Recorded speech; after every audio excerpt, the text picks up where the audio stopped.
We're going to go over the 2025 recap, so kind of go through what happened in 2025. And there were actually about three key themes that came through 2025, which are going to carry through into 2026. Rocky's going to come back up and talk about what 2026 has in store for us and where we think it's going. So it's going to be pretty action-packed here. And then I'll come back in and I'll wrap up. Like always, we're going to start off with the speedometers, and we'll look at last year at this time. And last year at this time, the speedometers were looking pretty good. And if you know anything again about the speedometers, they're put out by City National Rockdale. They do a lot relative to a lot of research that we can kind of glean through to see how things are moving forward in the markets and the economy as a whole.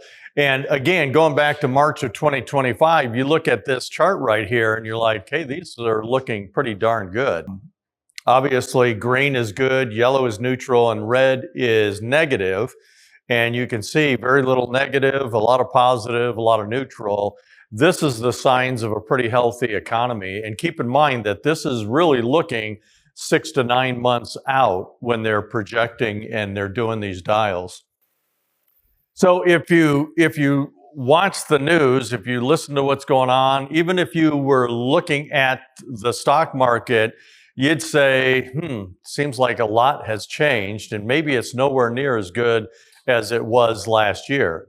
But the interesting thing is, yes, there have been some changes, but ultimately not a lot, not real big changes, and certainly nothing that is indicating that we're going to have a problem this year. They're still projecting out pretty darn positive, especially in a late market cycle here. So things are looking pretty good. The only thing that we're looking at that's negative is the equity market valuation. And to that note, I'm sure everybody's watched the market and has seen that over the last 3 months, 4 months now, that the market is kind of walking sideways. And everybody's like, well, what's going on? Is this going to be a rollover? Well, if you think about market changes out there and the dynamics of what's going on, you really have three things that could be happening here really over the short term. The first one is we could have a pretty serious market correction. You know, that's anything 30, 35, 40, 45% down in the markets. The question is that really what's on the horizon based on what's happening in the markets today? And I would say no. And the reason is because the economic outlook is still really strong. So then the question is, well, what are the other two things that could be happening? Well, generally speaking, if you have a big run up in the market, you will either have a healthy correction, kind of like what happened in April, actually January to April of 2025, where we took a downturn, came down about 19.4%, and then shot right back up, and then we were off to the races again.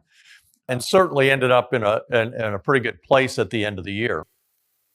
So that's one of the things that could happen. The other thing that tends to happen is after a run up, the market will kind of base for a while. And what it's doing is it's trying to get its legs again before it takes off. So think of it like, you know, with the run up we've had, it's like running up a hill.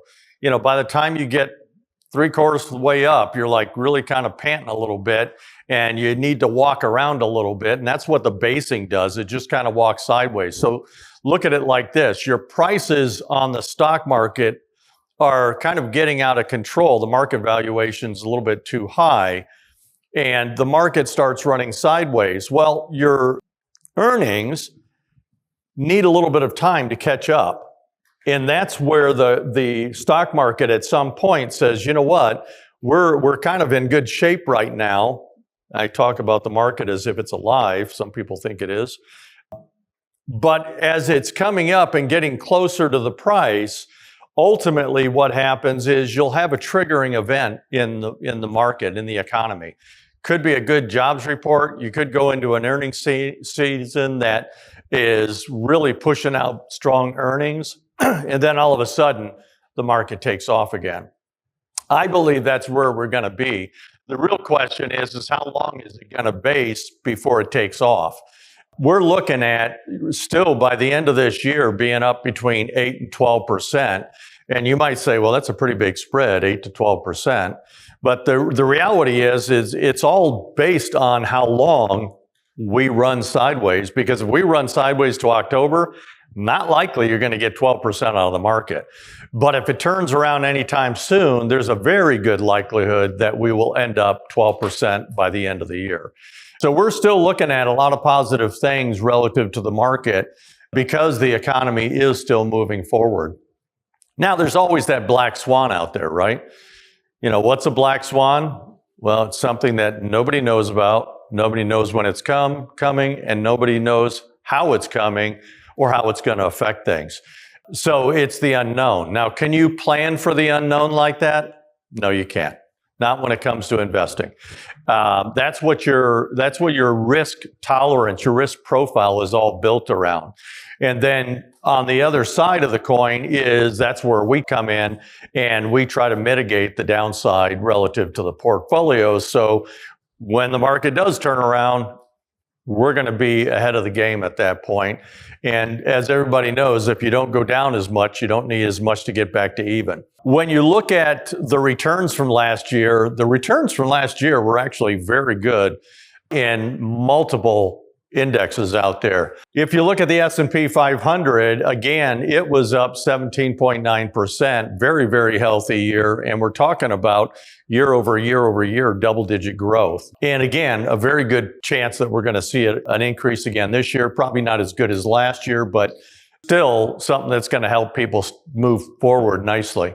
You look at the international developed and the emerging markets, it's really kind of interesting because they're the ones who really outperformed last year. And a lot of it has to do with tariffs. They have something to do with it. A lot of it has to do with AI and the infrastructures that are being built around the world. So there was a pretty good push there. Some people might say, well, shoot, I should have been all in international. Well, if you were in international for the last 10 years, you really wouldn't have gotten much of a return at all. So that's why you need to stay diversified. That being said, you are likely to be seeing, if you haven't already seen it, because I'm seeing it in the portfolios, an increase in international developed and emerging markets.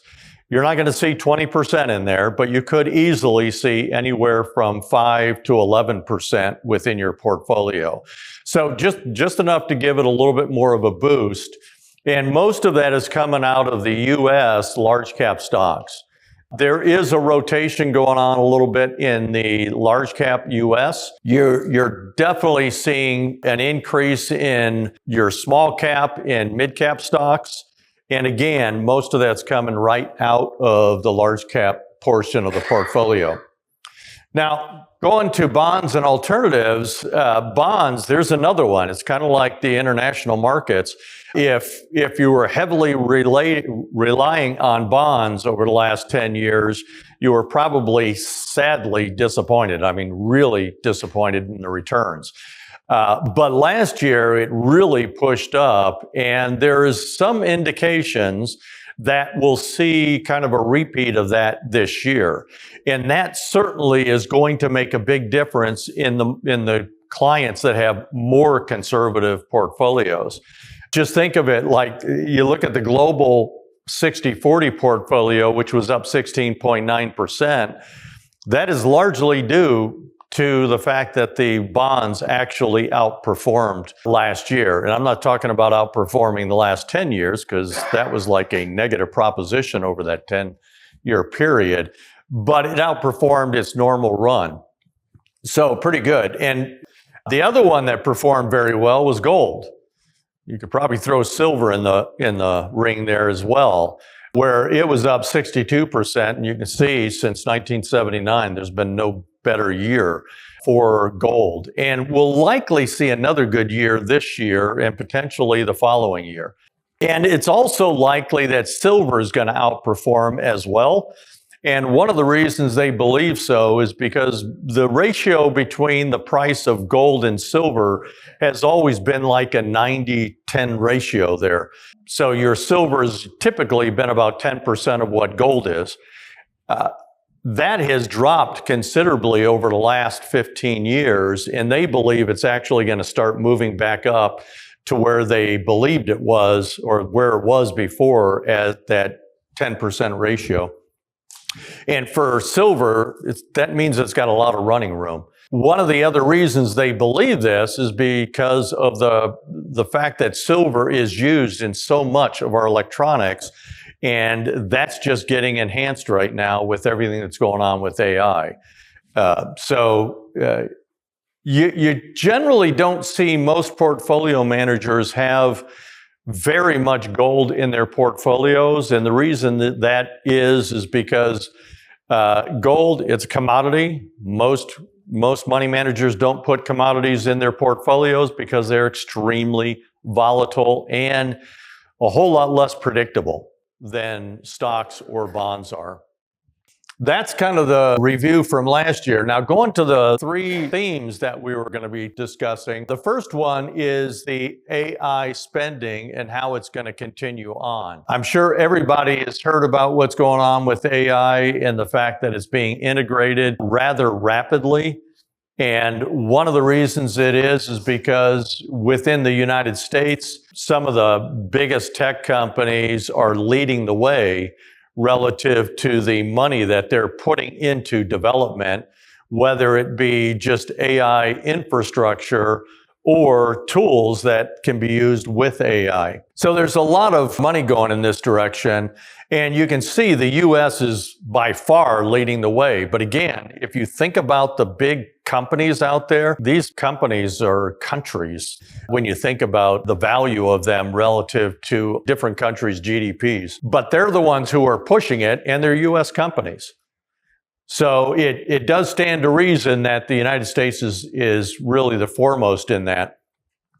But an interesting thing, when you go to historically, from an investment standpoint, when you got new technology coming on board, in the 1860s, when the railroads went into the UK, they were utilizing over 4.5% GDP into the railroad system. You go to the auto infrastructure in 1910, well, they were sitting a little over 2%. Then you get into telecom, which that was a big deal, telecom, and they were just a little over 1%. And so far with AI, the projections, they're still going to be quite low from a dollar standpoint relative to GDP. But, you know, when you hear the numbers, I mean, the dollars are just mind-boggling.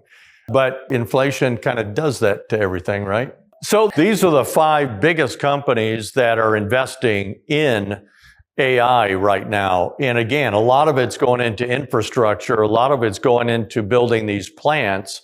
You can see 23, 24, and 25. It's a nice step up as far as the amount of money that was going into the industry. But it's pretty impressive what's happening from an AI standpoint. When you look at the adoption of AI in different arenas out there, you can see that the information is where the majority of it is going. And that, again, is being driven by the big tech companies right now. The second biggest is finance and insurance. And the interesting thing there is with financial industry generally moves slow, especially when there's unknowns out there. But there's a big push in the financial industry to incorporate AI. Now, we talked about capacity. One of the biggest issues out there right now, and you probably all heard it in the news, is if they're going to be creating all these plants, where's the power going to come from? Because we do not have a good power grid. You think about the capacity for generation in the US, that's the blue line here, it hasn't moved much. We are way behind the 8 ball here, and that's one of the biggest concerns out there. You look at what China's been doing, they've been ramping up for quite some time, and they have the capacity. It's really kind of interesting. We've got the technology, they got the capacity. Now, that being said, technology becomes pretty generic after a short period of time in this industry. So that will get over to China. We have to do a much better job here. One of the things the administration is doing is it's really requiring, I think that's a strong word. It's requesting strongly that these companies that are building the plants are actually building their own power plants with them to be able to generate the energy to handle this. So it'll be interesting to see how things run down the road here. Let's talk about theme number 2, policy uncertainty. There's really 6 different areas that were major themes, either starting in 2025 or starting in 2026 and moving forward. You can see in this chart, the top 3 were in red. Why? Because from a policy uncertainty standpoint, it gave everybody some jitters out there relative to the market and where the policies were going. Tariffs, that started out really hot. It's starting to wane a little bit now, and I got another slide on tariffs after this one. Doge, another one that started off really big and it's kind of fading off. It's not that they're not doing work right now. It's just the concerns about the work are waning at this stage. And then you've got immigration. Immigration's probably going to stick around for a while and will pop up in news stories throughout the year still. On the positive side, we've got individual tax cuts coming. Some of them have already started. One of the things that the administration ran on when they came on was Social Security wouldn't be taxed. The reality is he couldn't actually do that and get it through Congress. So they went a different route, basically just giving an extra deduction for most people, not everybody. It is income related. So if you're over a certain tier, it's likely you're not going to get the extra benefit out of it. But it will help most of the people who need it, and that's lower income. The interesting thing there, this is a plus for our clients, is if you've been through a full tax mitigation program and you're on the other end of it, in other words, you've gone through all the Roth conversions and now you're at a point where you're just taking income, you would actually qualify for that extra standard or extra deduction that they give. And to a large degree, that does make or offset the tax on the Social Security. Corporate tax incentives, there's 2 sides there. Some people are like, you know what, the corporation's got enough money. Why are we giving them a tax incentive? And I get that because they do have a lot of money. But they also have margins that they know they're going to want to hit. And if they're not hitting that margin, what do? They can tend to cut jobs at that point, and that hurts the economy as a whole. So the flip side of it is if you give business owners the tax cut, they're going to either reinvest the money or they're going to hire people. I know back in 2020, when they started giving the incentives to the businesses, especially the small business owners, I know a lot of small business owners, and they were either reinvesting the money into the business or they were hiring staff. We did both. So it's something, if you think about where a lot of these tax cuts are going, yes, it is going to the big companies, but who employs literally 50% of the people in the United States? Small business owners. Small business owners. So, and they're the ones that are more likely to get the money into the hands of the economy so the economy grows. And that's what the corporate tax incentives are for. Next one is deregulation. Some people think we went way too far with regulations. Other people didn't think we went far enough. But the reality is deregulation is coming, and it has already started. And that is going to benefit the economy. Because deregulation means reduced cost, which means more money to reinvest. And when you're talking about what's coming with AI, these companies are going to need the money to do that. Now, when you're talking about tariffs, there's a lot of hype out there, and then there's reality. what this chart really shows you is the actual tariff rates relative to what was announced. And you can see the green line is what was announced, the blue line is the actual rates, and there's a pretty big difference there. 11% tariff rate is not a bad tariff rate out there. And it was not an uncommon tariff rate that we were paying to other countries. So I think we're just basically leveling the field a little bit here. And I'm sure everybody's heard about the Supreme Court decision that basically said, hey, Trump, you've overstepped your bounds. You can't do this. The interesting thing is, even with that ruling, nobody believes that it's going to change the tariffs. Why is that?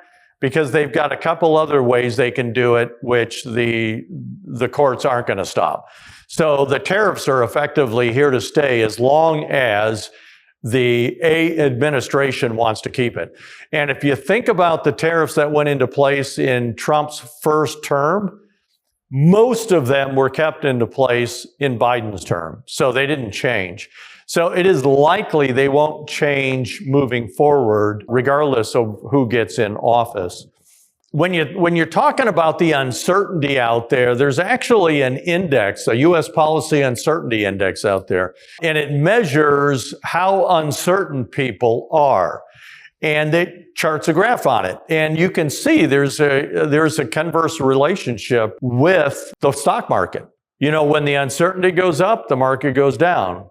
When the uncertainty goes down, the market goes up. But right now, the index is actually dropping, and that's why the market's been doing so well over the last 6 months. Well, in 2025. Lastly, I'll talk about this, and this is a big deal because when you think about what's going on in politics right now, geopolitically speaking, there is a lot going on, but I don't think there's enough people tying what's going on with rare earth minerals to what's going on geopolitically, because there is a huge connection there right now. And if you just look at this chart, China holds 59% of the mining in the world. That's huge. Well, what's even worse is this one here, 92% of the refining of the rare earth minerals. This, to a lot of countries, is very scary because these rare earth minerals, if you don't have them, you are not going to succeed technology-wise in the future. This is one of the reasons you're seeing a lot of turmoil right now going on in the world. If someone can't barter a deal, who knows what's going to happen at that point? And there is a lot going on in Africa right now over this. There's many big countries that are going in and trying to work out a deal with those smaller countries to be able to prop up their economy and get those rare earths at the same time. So you're going to see a lot of jostling going on, a lot more than we've been seeing over the last 3 or 4 years. But this is going to be a topic it already is, but it's going to get bigger down the road. So when you're thinking of things geopolitically, you might want to put that hat on when you're looking at things, because it gives you a little different slant on what's happening out there. Dan talked about the first two themes. I'm going to pick up the third one, which gets into monetary and fiscal stimulus.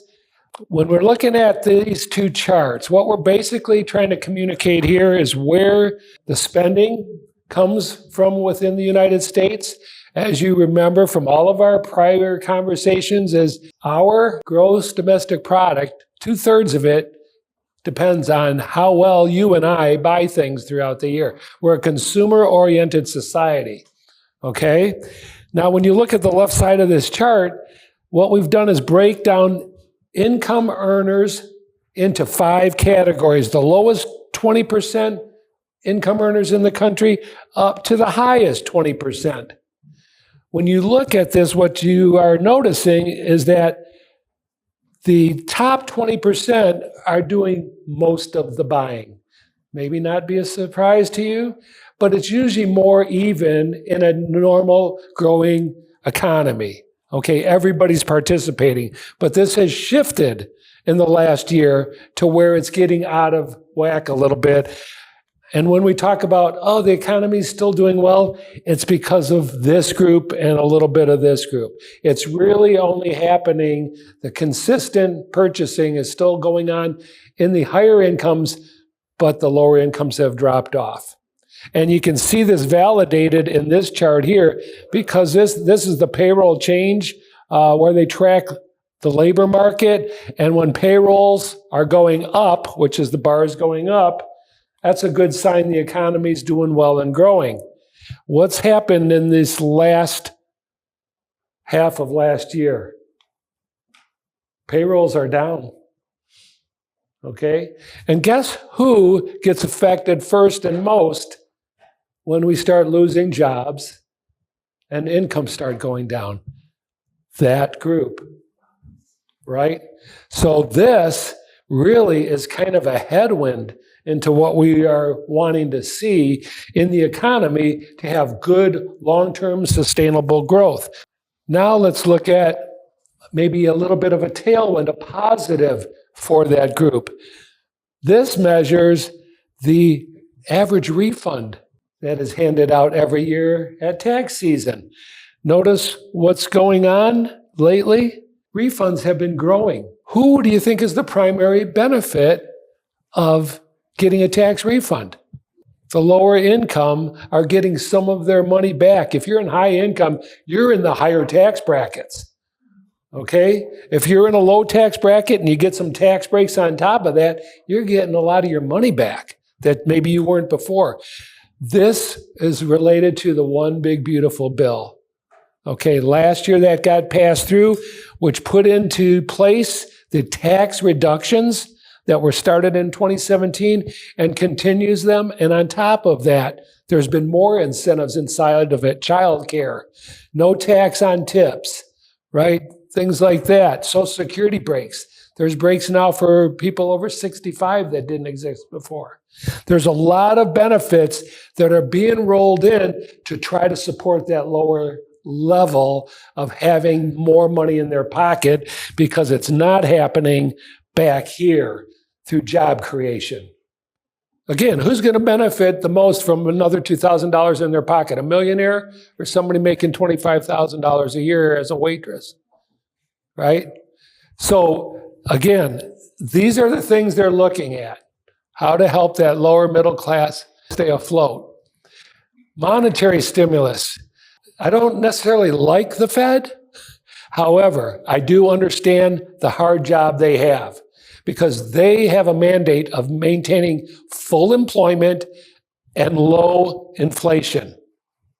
That's why they control the money supply and the Fed's funds rate. When you look at reasons to cut rates, slowdown in hiring. Well, I showed you that's taken place. Slowing consumption, that's taken place. Cooling housing market, that's going on. Hey, cut rates. Well, what else is happening? Inflation isn't as low as they want it, and it seems precarious. It seems like, well, look what's going on. The war with Iran, and what's happened to the price of a barrel of oil? From 60 to 100 overnight, right? So that is very inflationary if that sticks around. Okay? The economy is more resilient considering a lot of the facts that are going on. Okay? There's a couple of reasons for that, and I showed you. The wealthy are still spending and consuming and keeping the economy chugging along. But also, companies that used to invest more short-term, due to AI, they're actually putting more money in for the longer picture. They're not worried about their stock price next quarter. They're looking at, where am I going to be a year or two from now? Okay, so there's a lot of spending, a lot of infrastructure planning. We've got new manufacturing growing, wanting to build, more facilities, more data centers, need more energy construction. All these things are going to keep the economy chugging along. Okay, but what's the Fed to do? Both are kind of happening at the same time, and there's not a clear picture. We believe that this is slightly overweighing inflation issue, and I'm going to get to a chart to kind of summarize this for you, but we believe that they're going to still make a couple rate cuts this year, at least 2. If it gets slower, they'll make 3. Okay, but right now they're going to be on hold a little bit while this whole Iran thing seems to shake out. And how does that impact the economy and inflation? Okay, so I do agree they have a tough job. So where are we going moving forward? I love showing this because it simplifies things, and I think we can all grasp it. When we look at the economy, we generally look at it in relationship to growth and inflation, okay? We had been many years in a high growth, low inflation time frame. I mean, I bought a home a few years ago down in Florida, a second home, and I went out and took a loan. I got 2.9% for 30 years. Why wouldn't I borrow that? I'm doing better than that in the stock market. Why would I take that money out and buy the property if I can borrow money cheap? We were living in that environment, right? We were having great growth.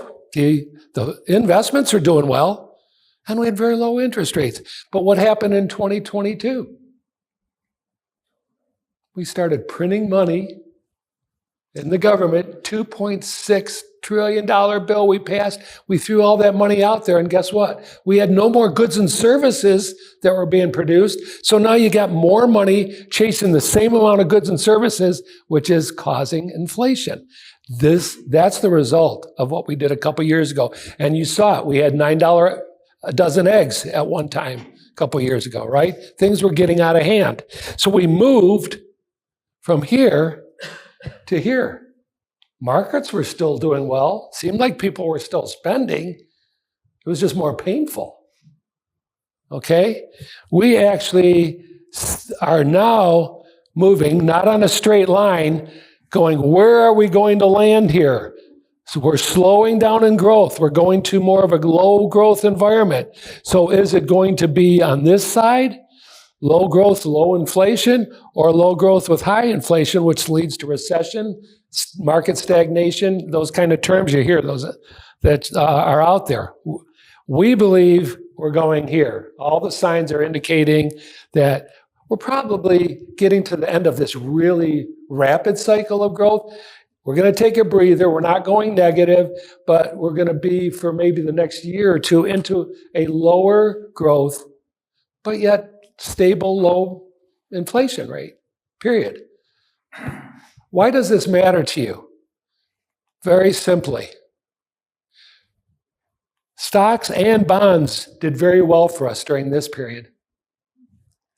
If you remember us talking to you over the last few years, we didn't want to be holding bonds, right? When inflation kicks up, interest rates are going up, inflation's going skyrocketing up, bonds tank, which they did. Both stocks and bonds went down in 2022. The stock market went down almost 20% for the year. Bonds went down 15%. They hadn't gone down 15% in 45 years because of the rapid increase in inflation and interest rates. Drove the bond market almost out of business in this. So remember us talking about, we're going to hold stocks, but we're probably going to use cash and cash alternatives. We were getting 5.5% on money market type accounts in your Fidelity account. So we had stocks and cash. We didn't want to be holding bonds that were going down in value. Okay?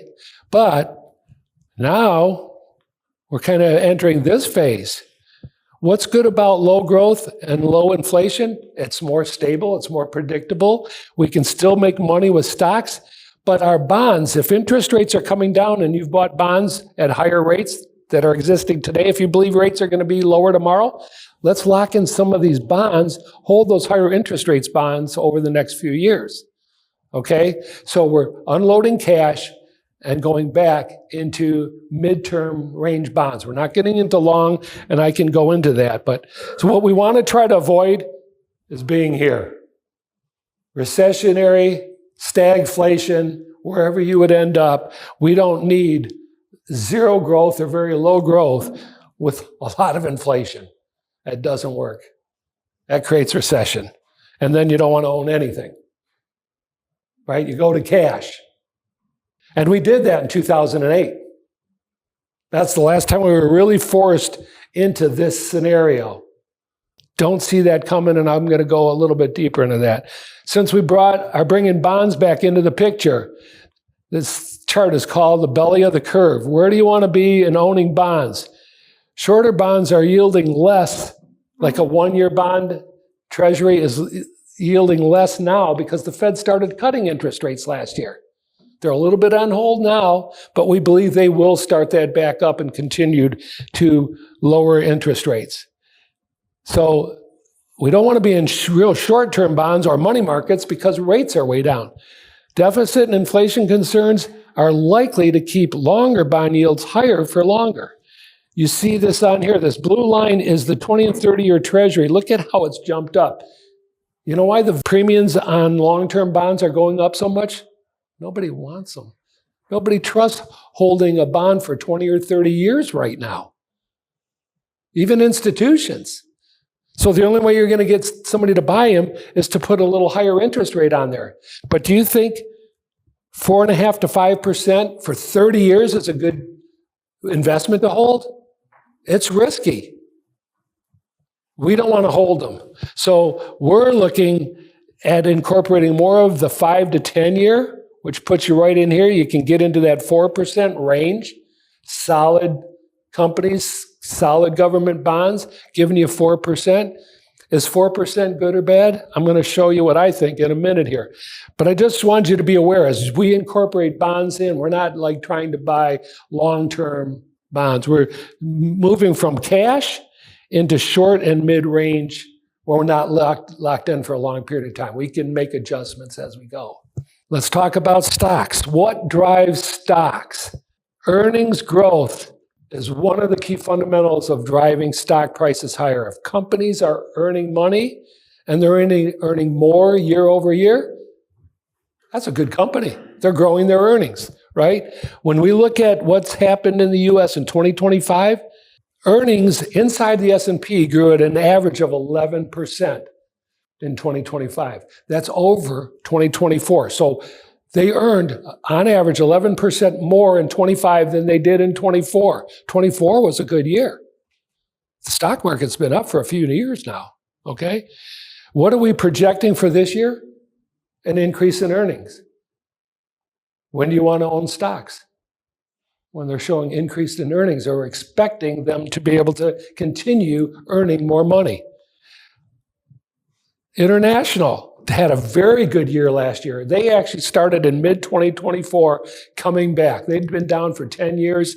We started finally seeing growing earnings over in Europe, but we don't expect them to do as well this year. One of the reasons they did so well is because of currency fluctuations between the euro and the dollar and world currencies and stuff like that. Overseas, it picked up because the dollar started going down in value last year, okay? So part of that is just currency exchange, but this is still healthy. Europe hasn't been healthy in years. And as Dan alluded to earlier, the portfolio managers are looking for selective companies to be owning overseas with good earnings and growing earnings potential. Same thing in emerging markets. Emerging markets is doing well, and we see them continuing to do well.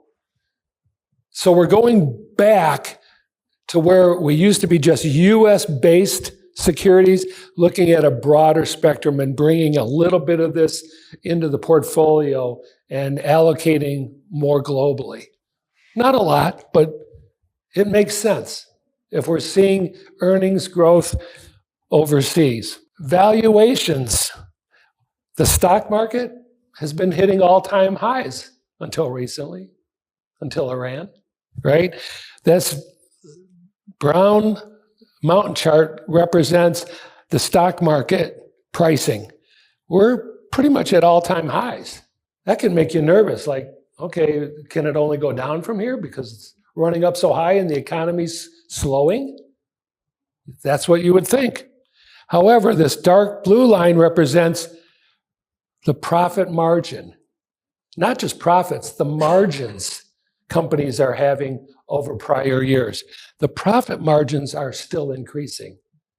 So everything I'm showing you, increased earnings, increased profitability, you want to own those companies. This isn't the time to bail, right? One thing we do have to remember is this side of the equation.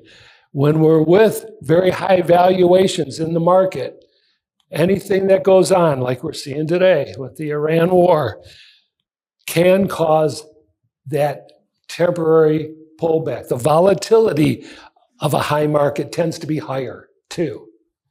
We saw it last year. The S&P went down 20% in a couple of weeks when Trump announced tariffs, right? Liberation Day. What happened to your portfolio? It's like, where did it go? It used to be up here, right? So we have to be aware that high valuations also bring higher volatility.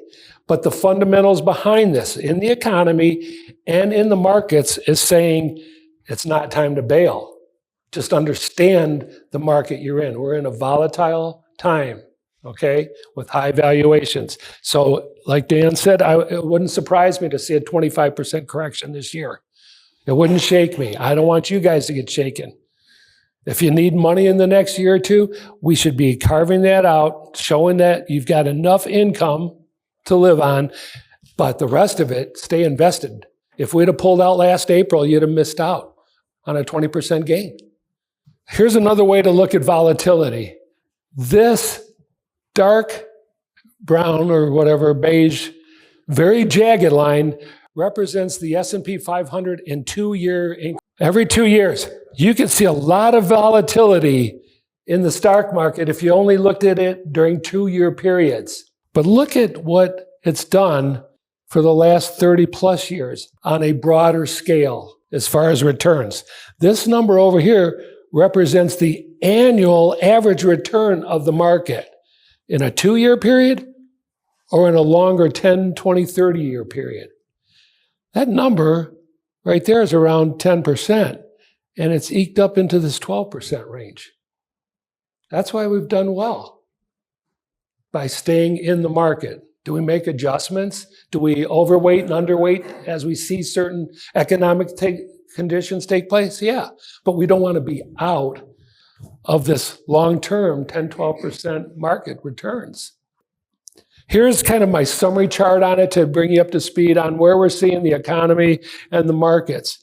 GDP growth in 2025, it's got an asterisk because it's not final, but it's real close. It's going to come in about 2.2.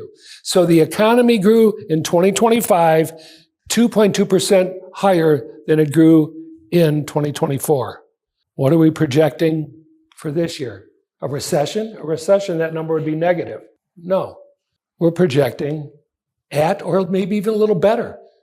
We expect an AI bump here. Corporate profit growth, not profits, growth. How much more profits did you have this year versus last year? 2025, the S&P 500 profit growth is going to come in around 12.25% over 2024. What are we projecting for this year? As good or a little better. Headline CPI. CPI is the Consumer Price Index, which measures inflation. Inflation is under 3%. It's going to come in at about 2.7 for last year. What are we seeing? Now, there's always a range on it, but these are consensus numbers. We're looking at inflation being tamed. Remember me going back to the slide on the Fed, the teeter-totter? What are they likely to do? They're likely to reduce rates because of this. They're not seeing a spike coming in inflation. Okay? So we believe the Fed's going to lower their prime rate down somewhere to 3.25 by the end of the year. That bodes well long-term for all loan rates out there, okay? And finally, treasuries. Do we want to own treasuries? That was the question I asked before. If we're making 4.1 on a bond, is that a good return? Well, I'd say yes and no. If inflation is 6% and you're making 4, it ain't good. You're losing purchasing power over time. But if inflation is 2.6 and you're making 4, you're actually making real money ahead of inflation. You either want to keep pace with inflation if you're preserving your capital, or you want it to grow a little bit, right? To have a little bit more purchasing power in the future. So what we're still seeing right now is a very positive market, very positive economy. And I don't want to leave out, we do understand what's going on. You know what's really interesting, I feel about this war, just a personal side note, is at first we were worried about the war, but it seems the shift has been, well, what about our oil? Not so much about people anymore. But 32 nations, including the U.S., agreed to release some short-term oil reserves to help cover this uncertainty of the Strait of Hormuz, because about 20% of the world's oil flows through there. So a lot is predicated on how this fight goes. If it can get wound down, if we can get oil through that strait, this could be a non-issue in a few months. And my question is, if a lot of nations are agreeing to this, what's going on in those backroom meetings that are saying, hey, maybe you guys are doing the right thing? Those guys were a problem for a lot of countries. We're willing to take some short-term pain and help out. They're not coming out against what we're doing if they're lining up with helping. And maybe they see that this won't go on forever. So I don't claim to be the expert, but you know, there's a lot more cooperation than you would think if you're just listening to the media. Okay? So we're not ignorant of this, we are watching it. And it does impact GDP, it does impact inflation, it does impact supply and disruption and everything else, and production, and so on and so forth. But, you know, there's a lot of countries on board with this. And my final thought, when you look back, going all the way back to 2004, and everything that we've experienced, and you can remember all these, I mean, think about it. We've experienced wars, natural disasters, pandemics, all kind of geopolitical stuff. At the end of the day, you know what's going to happen to this chart? We're going to put one more dot up here about Iran in 2026. We don't fundamentally seeing that changing the shape of the world economies and markets.